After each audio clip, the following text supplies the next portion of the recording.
कि जब उनकी भाभी उनकी माँ का अपमान करती है ना, तो उसका मन होता है कि मैं अपने माँ बाप को अपने पास रखूं। भाभी और भैया मेरी माँ की उतनी सेवा नहीं कर पा रहे जितनी होनी चाहिए, लेकिन रीति और रिवाजें, माँ तो उसके घर का पानी भी नहीं पीना चाहती, रोटी की तो बात दूर। एक तो इस बात पर माँ वो बेटी बहुत दुखी होती है कि काश ऐसा कोई नियम होता कि माँ मेरे हिस्से में आ गई होती, मेरा बाप, मेरा बूढ़ा पिता मेरे हिस्से में आ गया होता, तो शायद माँ मेरी दुखी नहीं होती, मेरे बूढ़े पिताजी दुखी नहीं होते। दूसरे बेटियां तब ज्यादा दुखी होती हैं जब कोई बाप इस लालच में कि खानदान पैसे वाला है, इस लालच में ऐसे लोगों के यहाँ अपनी बछिया को डाल देते हैं, बेटियों को डाल देते हैं कि जहाँ शराब का पान होता है, जहाँ नशा होता है, जहाँ के लोगों में इंसानों की कीमत नहीं होती है, ऐसी जगह बेटी चली जाए। शिकायत फिर भी नहीं करती, लेकिन दुखी होती है कि मेरे पिताजी ने। बेटी तो एक ही बात कहती है कि चाहे भूखी रह लूंगी पर किसी ऐसे घर में शादी करना माँ जिस घर में इंसानों की कदर हो, जिस घर में लोग एक दूसरे को समझते हों।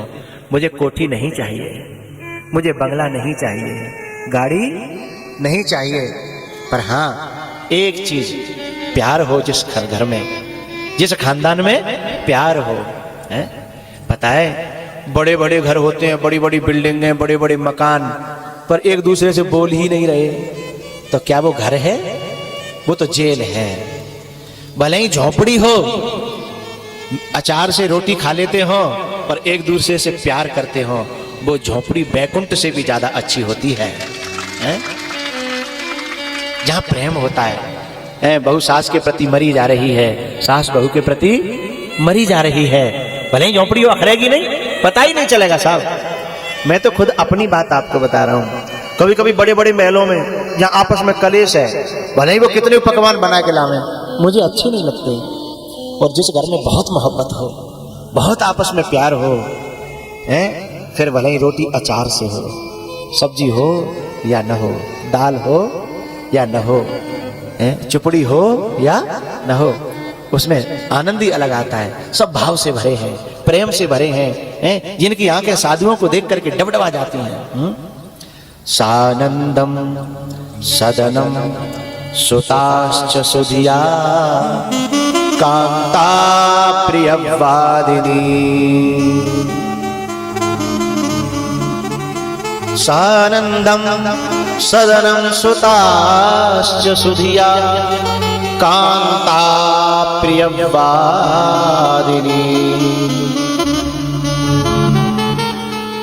आतिथ्यं शिवपूजनं प्रतिदिनं मिष्ठान्नपाने गृहं साधो संगमुपासते हि सततं धन्यो गृहस्थाश्रमा। गृहस्थ एक आश्रम है और उस आश्रम के कुछ आभूषण हैं। वो आभूषण उस घर में है तो वो स्वर्ग से और बैकुंठ से भी ऊपर है, और वे आभूषण नहीं है तो फिर वही घर नरक बन जाता है। क्या? सानंदम सदनम सुताश्च सुधिया। जिस घर में हर व्यक्ति एक दूसरे को आनंद प्रदान कर रहा है, एक दूसरे को देख करके हृदय गदगद हो जाता है। बेटा आया, माँ खिल गई, सास आई, बहू खिल गई, बेटी आई तो माँ और भाभी दोनों खिल गई, माँ की तरह भाभी खिल गई। हाँ, घर है, उस घर में तो आकर के देवता भी कहते हैं कि यहाँ की तो रोटी मिल जाए। हाँ, सानंदम, जिस घर में आनंद ही आनंद है। सानंदम सदनम सुताश्च सुधिया, जिस घर की बेटियां बड़ी समझदार हो, बाप को सोचना न पड़े, बाप को रखवाली न करनी पड़े, बाप निर्भय है अपनी बेटी पर, बेटी इतना विश्वास जीत ले, वो घर क्या बैकुंठ है साहब। बेटी की तरफ से बेटी की समझदारी, बेटी की शर्म, बेटी की लज्जा इतनी ज्यादा दिखाई दे कि बाप को पूरा भरोसा हो जाए, मेरी बेटी है।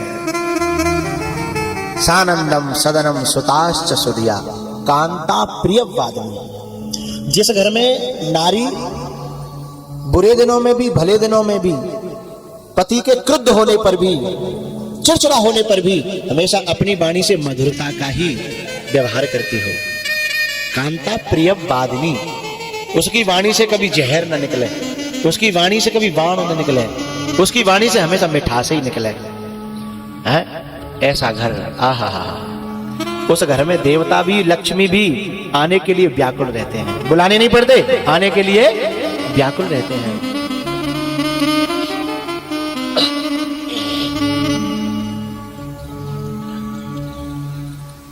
सानंदम सदनम सुताश्च सुधिया कांता प्रियवादिनी। आतिथ्यम शिव पूजनम प्रतिदिनम। जिन घरों में अतिथि के आ जाने पर पूरा घर प्रसन्न होता है, अतिथि आ जाए तो पत्नी भी खुश हो, बच्चियां भी खुश हो, बेटे भी खुश हो, बाप भी खुश हो, कोई आदमी के आ जाने पर उस घर में वैकुंठ निवास करता है। आतिथ्यम शिव पूजनम। जिस घर में रोजाना शंकर भगवान के ऊपर जल का लोटा ढाला जाता हो, हा हा, वहां आकर के शिव को निवास करना ही पड़ेगा, क्या रोज जल ढाला जाता है। आतिथ्यम शिव पूजनम प्रतिदिनम मिष्ठान्न पाने गृहम। साधो संगम पासते ही सततम। जिस घर में रोजाना संतों की चर्चा, संतों के भजन, बहुत सी माताएं हैं ना, बस सुबह जगते ही मोबाइल चालू कर देंगी, भगवान के भजन, संतों के सत्संग, और झाड़ू लग रही है, कपड़े धुल रहे हैं, स्नान बन रहा है शरीर से, लेकिन ध्यान कहाँ है? भजन पे। रोटी बन रही है, ध्यान कहाँ है? भजन पे। ऐसे घर में परमात्मा का निवास होता है। साधो संगम पासते ही सततम।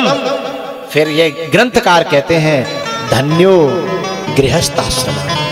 ऐसा गृहस्थ नहीं है, वो आश्रम है और धन्य है, धन्य है, धन्य है। जिनके घर में ऐसा होता हो उनको मेरा भी साधुवाद है। थोड़ी बहुत कमी हो उसे परिवर्तन कर लेना है। फिर से सुन लो श्लोक। सानंदम सदनम सुताश्च सुधिया। सुता माने बेटी, सुधिया माने अच्छी बुद्धि वाली। सानंदम सदनम सुताश्च सुधिया कांता प्रियवादिनी। कांता माने पत्नी, हमेशा मधुर भाषणी, मतलब हमेशा जैसे उसके मुंह में वो शहद ही शहद रहता हो, अमृत ही अमृत रहता हो। एक जगह तो एक श्लोक में बताया है, कार्येषु मंत्री करणेषु दासी शयनेषु रंभा भोज्येषु माता क्षमया धरित्री धर्मानुकूला खड़ा गुणैते पतिव्रताना। जिस बेटी में ये 6 गुण होंगे, 6, वह बेटी जहां भी चली जाएगी मंगल ही मंगल कर देगी। पूछो तो बताऊं? हाँ, 6 गुण। कार्येषु मंत्री, घर के परिवार के सारे कामों में इतनी चतुर है जैसे कोई मंत्री होता है।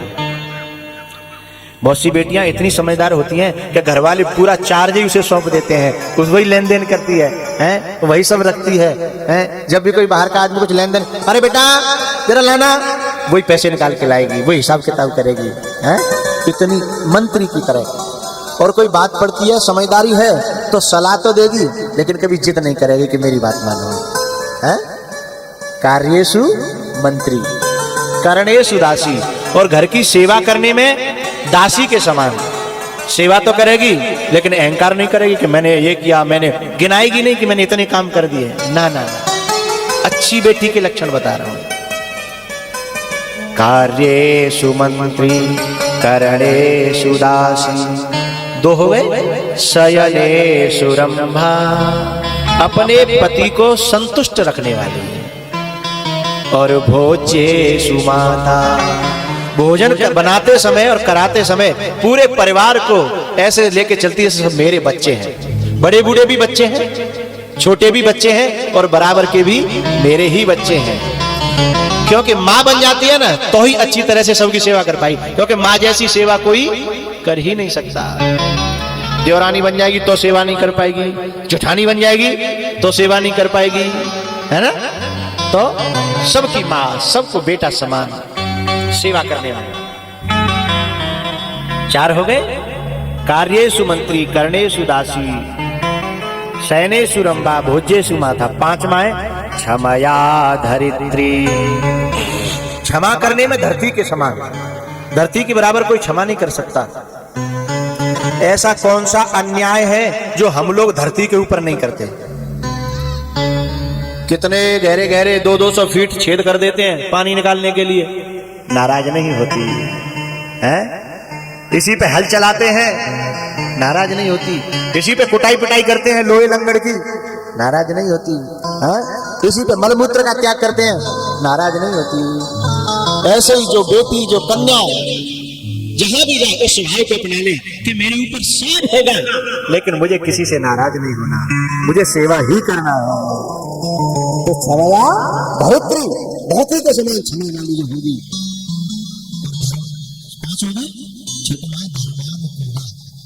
जो धर्म पर चलने वाली है, जो पूजा पाठ करने वाली है।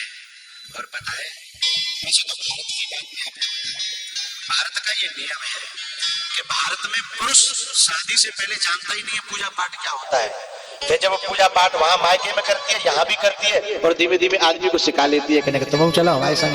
धीमे धीमे फिर वो भी सत्संग में चला जाता है, उसको भी पूजा करना सिखा देती है, हैं? अब थोड़ी बहुत इंसानियत होती है तो सिखा देती है, और निर्लेप ही राक्षस है तो फिर वो हाथ जोड़ देती है कि तुम जानो, तुम आओ काम और हम जाने। कोशिश तो करती है बेचारी, है ना, पूरी कोशिश करती है, लेकिन जो निर्लेप ही राक्षस हो जाते हैं तो फिर वो अपना किनारा करके फिर वो अपने काम में लग जाती है।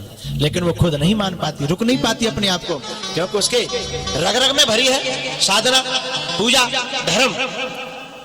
तो क्षमया धरित्री धर्मानुकूला खड़ा गुणैते पतिव्रताना। सुलक्षणी, पतिव्रता, सती, अच्छी बेटियां, अच्छी नारियां के अंदर 6 गुण होते हैं। और ऐसी नारी जहां चली जाएगी ना, जिस देहरी में, जिस आंगन में, वहीं कल्याण ही कल्याण, मंगल ही मंगल है। और जंगल में चलेगी तो जंगल में भी मंगल करेगी। एक पंक्ति गाते हैं हम, पहले गाते थे, अब तो नहीं गाई बहुत दिनों से।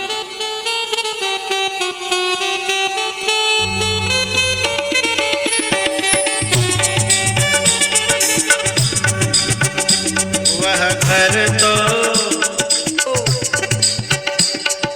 घर तो स्वर्ग समान है, जिस घर में सुलक्षणी नारी। वह घर तो स्वर्ग समान है, जिस घर में सुलक्षणी नारी। एक बात अपनी बहनों को, बच्चियों को, माताओं को मैं कहना चाहता हूँ।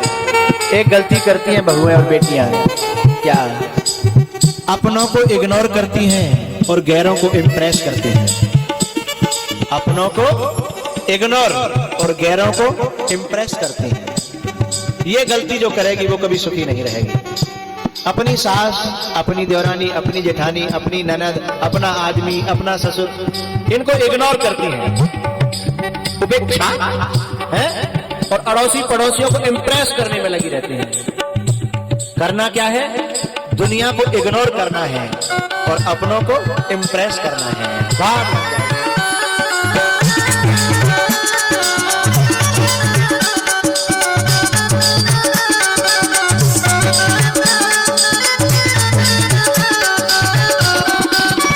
वह घर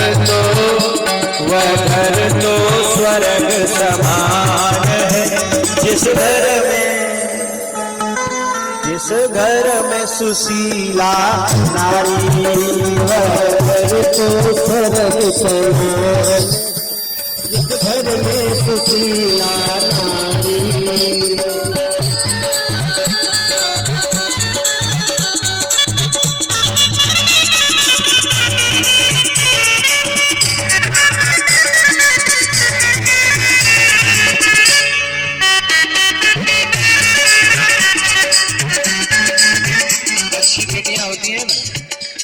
पढ़ लिख जाएं, पर वो अपनों के सामने हमेशा छोटी बन करके रहते हैं।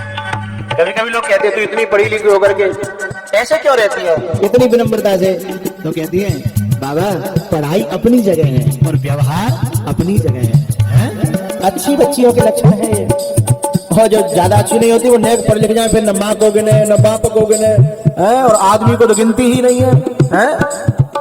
लेकिन जो अच्छी बच्चियां होती हैं ना, चाहे वो इंजीनियर बन जाए, चाहे डॉक्टर बन जाए, चाहे वो कोई और बन जाए, लेकिन वो डॉक्टरी अपनी जगह है, इंजीनियरिंग अपनी जगह है, नौकरी अपनी जगह है, पैसा अपनी जगह, व्यवहार अपनी जगह हुआ करता है। वह घर तो स्वर्ग समान है, जिस घर पतिवीर कहानी।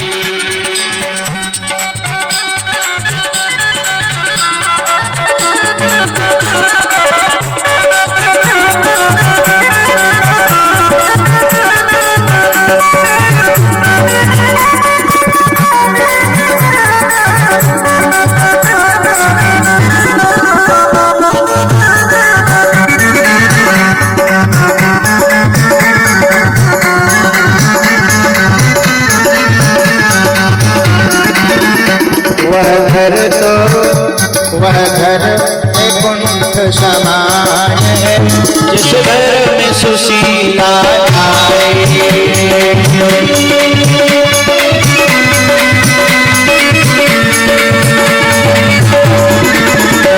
जिस घर में सुशीला नारी, जिस घर पतिव्रता नारी, हम तो स्वर्ग समान है, जिस घर में सुलक्षणी नारी।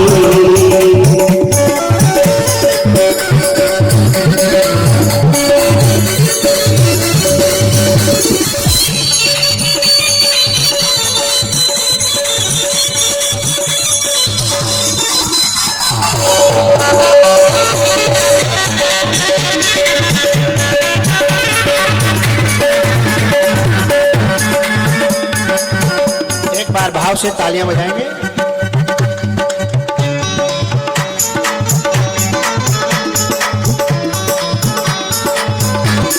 भोले बाबा की